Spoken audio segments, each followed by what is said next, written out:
Recuerdo la primera vez que jugué Super Mario Bros. 3. Recuerdo que estaba con mi papá. Pero no me acuerdo exactamente qué es lo que estábamos haciendo, si estábamos ganando o perdiendo. Y es que normalmente me pasa eso cuando juego videojuegos. No me acuerdo más o menos qué es lo que estaba haciendo, pero sí me acuerdo claramente de las personas con las que estaba, ya sea física o virtualmente. Y es que los videojuegos son una parte muy importante en mi vida. Mi nombre es Luis Wong y llevo más de la mitad de mi vida dedicándome profesionalmente a los videojuegos. Primero como periodista de videojuegos y ahora como creador, a través de un estudio que dirijo en el que hacemos videojuegos que son jugados por miles de personas en todo el mundo y que están en todas las plataformas disponibles. Quizás por eso es que los videojuegos son tan importantes para mí. Y por eso que yo estoy especialmente aludido cuando escucho hablar sobre algunos estereotipos que se hablan sobre los videojuegos. Por ejemplo, que nos hacen personas violentas, o que nos vuelven adictos, o que son una pérdida de tiempo. Y es que yo no podría estar más en desacuerdo con estas afirmaciones. Yo creo que los videojuegos te ayudan a desarrollar habilidades muy importantes para el futuro, a mejorar tus relaciones con los demás y además una excelente oportunidad para entrar a la industria del entretenimiento. Pero déjenme contarles con más detalle cada uno de estos puntos. Empecemos por el primero. Todos aquí jugamos desde que nacemos. Es algo inherente a nuestra especie. Y si bien no le vamos a dar la responsabilidad a los juegos de terminar con los grandes problemas del mundo, ni de enseñarnos matemáticas o historia, lo cierto es que los videojuegos sí nos enseñan un montón de cosas. Y de hecho esto es algo que últimamente se está estudiando bastante. Por ejemplo, en el año 2010, unos investigadores, Tobias Greitemeyer, Silvia Oswald y Marcus Brauer, encontraron que aquellas personas que ayudan a otros dentro de un videojuego están más propensas a ayudar a otras personas en el mundo real. Y esto lo descubrieron en un estudio que hicieron con adolescentes y adultos jóvenes, en el que les pidieron que realizaran algunas tareas ayudando a otros dentro de un juego.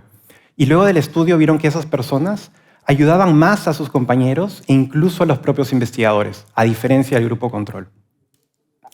Y ahora les cuento otro ejemplo, quizás de un juego que algunos de ustedes han jugado. Se llama Monopolio. Y una empresa que se llama Hasbro, que realizó esta investigación, encontró que 8 de cada 10 personas que juegan un juego de Monopolio se pelean o tienen algún tipo de sentimiento negativo. Y esto quizás les puede parecer o llamar la atención porque les ha pasado, quizás con Monopolio o con algún otro juego de mesa. Y es que es normal que nos sintamos frustrados luego de que caemos por quinta vez consecutiva en la misma casilla y tenemos que pagarle el alquiler a la otra persona y nos quedamos sin dinero. Pero este tipo de eventos nos ayudan un montón porque nos ayudan a lidiar con la frustración, a aprender a perder y también a levantarnos ante las caídas, que son sumamente importantes en la vida. Además, siempre va a ser mejor solamente perder una partida de Monopolio que perder la hipoteca de nuestra casa por una mala decisión financiera. Y nosotros, en el estudio que dirijo, también quisimos hacer un juego que por lo menos nos haga reflexionar un poco. Ese videojuego se llamó Arrock. Fue un juego que salió en el año 2020, que fue dirigido por Mateo Alaiza y que coprodujimos con nuestro estudio LIP y el estudio Hermanos Magia, también de Perú. Y mucha gente que jugaba este juego luego se nos acercaba a nosotros y nos decía que este juego les ayudó a lidiar con algo tan complicado como es la muerte. Y lo que haces en Arrock es un juego en el que vas avanzando y vas haciendo clic o tap y vas avanzando en el escenario y resolviendo acertijos, pero nosotros tratamos de incluir algunas metáforas, de tal forma que cuando tú realizabas ciertas acciones, estabas haciendo una metáfora de lo que nosotros queríamos transmitir. Por ejemplo, en una parte en la que queríamos mostrar cómo tenías que dejar atrás la tristeza, lo que hacías en el juego es que rompías unas cadenas que estaban impidiendo que una torre volara por los aires.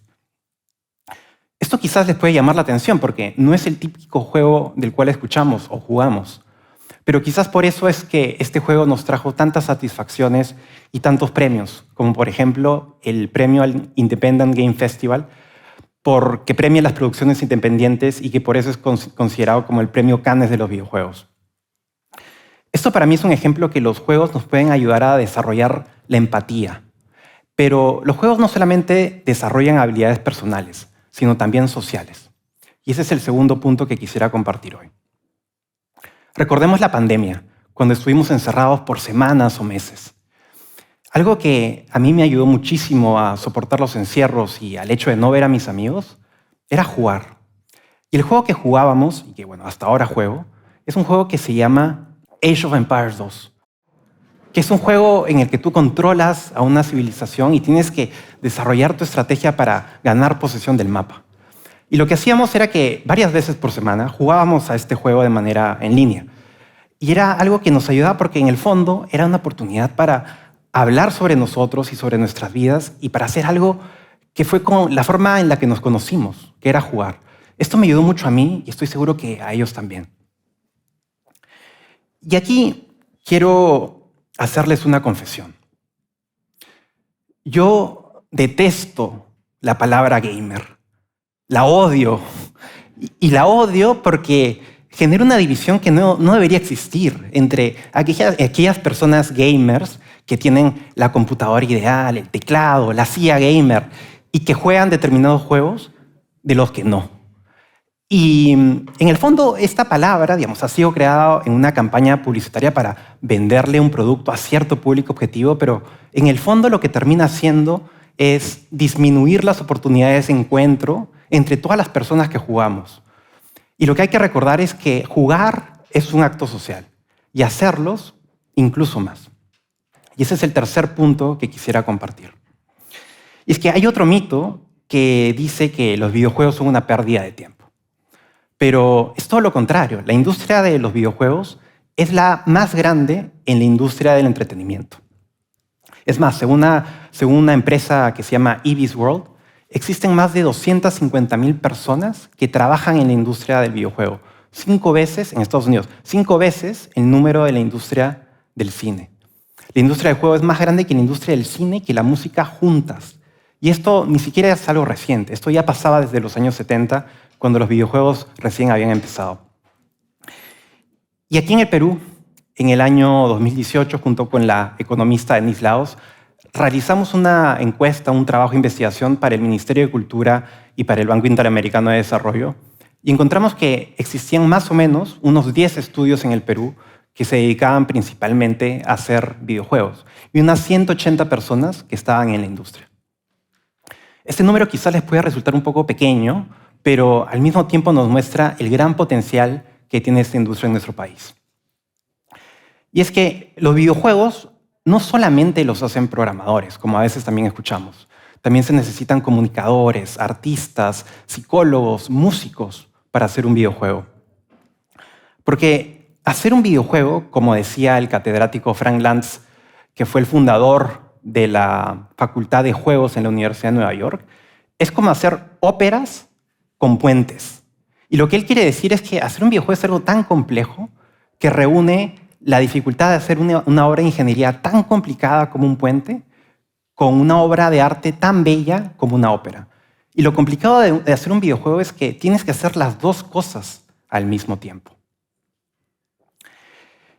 Y aquí con estas 3 ideas creo que lo que quería decir también es que no tenemos que tenerle miedo a los videojuegos.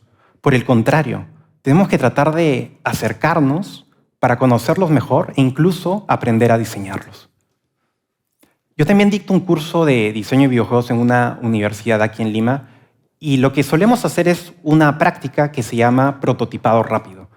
Y lo que hacemos es que hacemos una versión del juego y rápidamente tratamos de mostrarlo a gente para que lo juegue y nos diga qué cosa es divertido y qué no, y hacer cambios a partir de eso. Es una experiencia que valoramos muchísimo. Y hace poco tuvimos un ejercicio de esto con un juego de mesa, en donde fueron jurados externos a jugar los juegos, y una chica nos escribió a mí y a la jefe de práctica diciéndonos que en sus 4 años de carrera nunca se había emocionado tanto con un proyecto. Y es que quizás la creación colectiva y el hecho de hacer algo que pueda divertir a otra persona es lo que la motivó tanto. Pero estos espacios no solamente están en el mundo académico.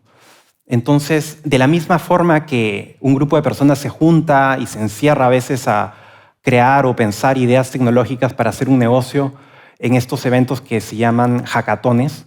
En la industria del videojuego también tenemos un espacio similar y los llamamos Game Jams. Y aquí en el Perú, junto con unos amigos, desde el 2012 hicimos el primer Game Jam en Lima, que se llamó el Lima Game Jam, y que a la fecha ha llevado a más de 1000 personas a este evento, y para muchos ha sido la puerta de entrada para esta industria. Y también han entendido que hacer un videojuego no es un acto de magia. Y de hecho fue justamente también a partir de un Game Jam que con unos amigos creamos un estudio de videojuegos, es decir, una empresa que se dedica a hacer videojuegos, que son jugados por miles de personas. Empezamos en la sala de un amigo, trabajando los fines de semana, y ahora somos más de 20 personas trabajando remotamente, haciendo juegos para todas las consolas y plataformas, y que son juegos por decenas de miles de personas en todo el mundo. Y uno de esos juegos fue Tunche, un juego que sacamos en el 2021 para PC y consolas, y que estaba basado en la selva amazónica, con mitos y leyendas de nuestro Perú. Y este juego llamó mucho la atención por el arte y por la historia, pero para nosotros fue sumamente importante hacerlo porque además de hablar de nuestra cultura, era importante mostrar que un juego como este se podía hacer en el Perú. Entonces, a partir de estos 3 puntos que he compartido con ustedes, que los videojuegos nos ayudan a aprender habilidades importantes para la vida, nos ayudan a relacionarnos mejor con los demás y son una importante oportunidad para generar empleo, quería mostrarles que tenemos que tratar de aproximarnos más a los videojuegos. Pero lo que no hay que olvidar es que lo más importante y lo que entrelaza todos estos conceptos son las personas. El foco no debería estar necesariamente en explorar nuevas tecnologías o en hacer muchísimo dinero, sino en las personas que encontramos en el camino mientras jugamos y diseñamos juegos. Por ejemplo, yo en una época de mi carrera estuve trabajando en China, en una empresa, y yo no hablaba ni una palabra en chino, y me sentía como un extraño. Pero acudí a un Game Jam en una ciudad en China, y no solamente encontré un equipo que me acogió, sino que encontré amigos con quienes mantengo la amistad hasta ahora. Entonces, si es que ustedes deciden seguir por ese camino y deciden empezar a hacer videojuegos, quizás al principio pueda parecer como una locura, pero en el fondo lo hacemos porque lo que queremos hacer es que otras personas tengan la posibilidad de conocerse mejor a sí mismos y conocer mejor a los demás. Entonces, si ustedes lo hacen, quizás van a poder darle ese regalo que ustedes recibieron cuando eran más jóvenes a otras personas. Gracias.